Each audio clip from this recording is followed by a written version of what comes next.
महाराज जी, ये सत्य है कि मनुष्य का भविष्य भगवान के हाथ में है, परंतु ज्योतिषित विद्या भी हमें भविष्य बताती है। कभी कभी बहुत परेशानी में हम इसका सहारा ले एक लेते हैं। बात हमें बताओ कि भविष्य का मतलब है जो कुछ हमने पूर्व में कर्म किए हैं उसके अनुसार इस शरीर की रचना हुई, और इस रचना में वो लिख गया है कि इतने वर्ष में ये, इतने वर्ष में शुभ अशुभ, सुख और दुख। ठीक है ना? अब जो हम भजन कर रहे हैं ये कहाँ लिखा था? हम इसके प्रभाव से लेख को भी मिटाएंगे, इसके प्रभाव से हम भगवान को प्राप्त करेंगे। हमारे भाग्य में, कुंडली में नहीं लिखा भगवत प्राप्ति, हमारी कुंडली में नहीं लिखा कि हम कौन सी सिद्धि प्राप्त करेंगे भजन से। ये मानव देह केवल पशु का देह नहीं है कि जो हमारे भाग्य में लिखा वही हम केवल भोगेंगे। नहीं, हम नवीन कर्म करेंगे, ऐसे महान कर्म करेंगे, ऐसा भजन करेंगे कि अपने भाग्य को मिटा दे, तभी भगवत प्राप्ति होती है। अगर हमें अभी कोई बता दे कि परसों आपको एक कष्ट होने वाला है, बच नहीं सकते हो, तो परसों कष्ट होता तब हम दुखी होते, लेकिन दुखी तो आज से हो गए ना। और उसके निवारण के लिए सच्ची बात मान लो, भगवान ही केवल निवारण कर सकते हैं।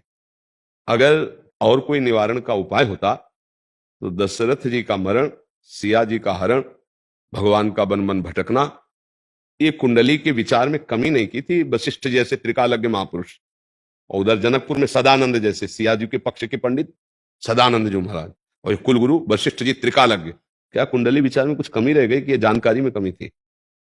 वो ऐसे हाथ मींचते हुए भरत जी से कह रहे, सुनो भरत, भावी प्रबल बिलख कहो मुनिनाथ, हानि लाभ जीवन मरण जस अपजस विधि हाथ। क्या करो? सही ढंग से चलो, भगवान का आश्रय लो, भगवान की लीला कथा सुनो, नाम जप करो, अपने कर्तव्य का पालन करो, जो दुख सुख आए उसको सहते रहो। अगर हमको बता दे कोई कि आज के 5वें दिन भारी संकट आने वाला है, और वो भारी संकट 5वें दिन किस रूप में आता कि नहीं आता, हम आधे से डिस्टर्ब हो गए, बढ़िया ये है कि जानो ही मती, जो कुछ आवेगा भगवान है, हम सहने के लिए तैयार हैं, हमारे कर्म का फल होगा, और उसको मिटा सकते हैं तो भगवान ही मिटा सकते हैं, ये तो पक्की बात जान लो।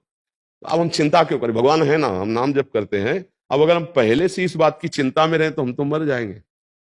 कल तुमको एक्सीडेंट होगा, तुम्हारी हड्डी टूट जाएगी, अब चाहे जहां उपाय कर लो, अगर कल हड्डी टूटनी है तो टूटनी है, पक्का है।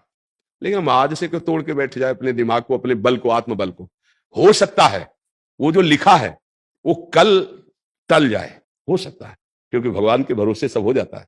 भगवान बड़े बड़े लेख को भी बदल देते हैं, तो हम उनका आश्रय लें, उनका भजन करें, उनकी सेवा करें और अपने कर्तव्य का पालन करें।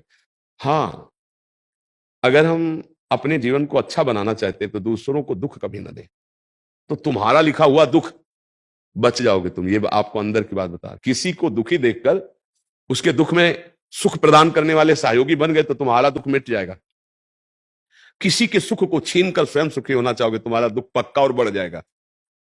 खूब नाम जप करो, भगवद आश्रित रहो। हमें लगता है कि ज्यादा जानकारी दुख का कारण बनती है। आज से 10 दिन बाद 7.5 शनिचर लग जाएगा आपका, वो आज से ही लग जाएगा। अब तुम चिंतित जब लगेगा तो हमारे भगवान है ना, वो संभालेंगे। तुम नाम जप करते भगवान के आश्रित है, जो दुख सुख आएगा देख लिया जाएगा। हम अपने सत मार्ग में चले तो निश्चिंत रहोगे, जो होना है सो होना है। जन्मेजय जी को पहले से पता चला कि परीक्षित जी को आज सांप काटेगा, तो सांप था ना, पूरी व्यवस्था की, बड़े बड़े मंत्रज्ञ, बड़ी बड़ी औषधि, बड़ी बड़ी व्यवस्था कि एक वायु भी वहां बिना आज्ञा के नहीं जा सकती, ऐसे मंत्रवेत्ता ऋषि बैठा दिए, क्योंकि राजा थे। परीक्षित जी ने उन्हीं को तो मुकुट पहना करके तब फिर भागवत सुनी। जीव ही समय आया तक्षक के काटने का, तो ब्रह्म ऋषि लोग फल फूल लाकर राजा को समर्पित करते थे और उनकी जांच नहीं होती थी, क्योंकि ऋषियों की जांच। तो एक ऋषि के पुष्प में ही, पराग में, लाल दाने के रूप में छोटा रूप, इच्छाधारी होते तो महान, छोटा रूप धारण करके बैठ गए। जो ही ऐसे समर्पित किए, पुष्प ऐसे लिया और जीव ही ऐसे माथे में लगाने को विशाल रूप धारण करके काटते ही बस मोर अंतर ध्यान, रोक पाए? होनी थी।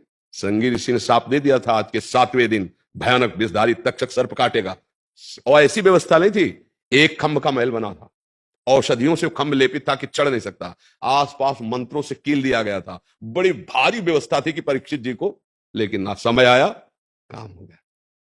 तो जो होना है उसके लिए हमें चिंता क्या करनी, टाल तो सकते नहीं, और जो टलना है वो भगवान टाल देंगे। तो हम आज से निश्चिंत होकर भगवान की शरण में भजन करते हुए, धर्म पूर्वक आचरण धर्म के करते हुए समय व्यतीत करें। हमें लगता है ज्यादा इस चिंता में नहीं फंसना चाहिए कि अब कल क्या होगा, ये हम जानकारी कर ले। बड़ी कृपा है कि हमें जानकारी नहीं है कि कल क्या होगा, तो हम आज से चैन से रह लेंगे, आज धर्म से जी लेंगे। नहीं, कल की चिंता में हमारा आज बर्बाद हो जाएगा, नहीं हो जाएगा वर्तमान, और कल पता नहीं वो आवे कि ना आवे, ऐसा भी हो सकता है।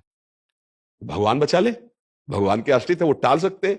मान लो एक्सीडेंट होना है कल, तो पैर में ठोकर लगी, वो भी तो एक्सीडेंट हो जाएगा। एक चबेटा लगा, थोड़ा अंगूठा फूटा, बच गए, बोले हो गया, वो निकल गया। तो भगवान ऐसा भी कर सकते हैं, वो कर तुम अन्यथा कर तुम सर्व समर्थ है, हम मस्त रहे, उनके सहारे रहे। ज्यादा जानकारी हमें लगता है नुकसानदायक होती है, क्योंकि परेशानी बढ़ जाएगी ना दिमाग में। ज्योतिष शास्त्र सत्य है ऐसा नहीं, पर उसको जानने वाले हो। तो परीक्षित जी के जन्म लेते ही सब बता दिया गया था, ये होगा शास्त्र के जन्म। तो हमें लगता है अपने को बचना चाहिए, अपने दिमाग को सुरक्षित रखने के लिए भगवान की कथाएं पढ़ो, भगवान का नाम जप करो, भगवान के आश्रित रहो, अच्छे आचरण करो, जो होना होगा सो हो ही जाएगा, देख लिया जाएगा। कल की बात को हम आज चिंतित होकर परेशान हो जाए, हमें लगता है बुद्धिमानी तो नहीं होगी। क्यों?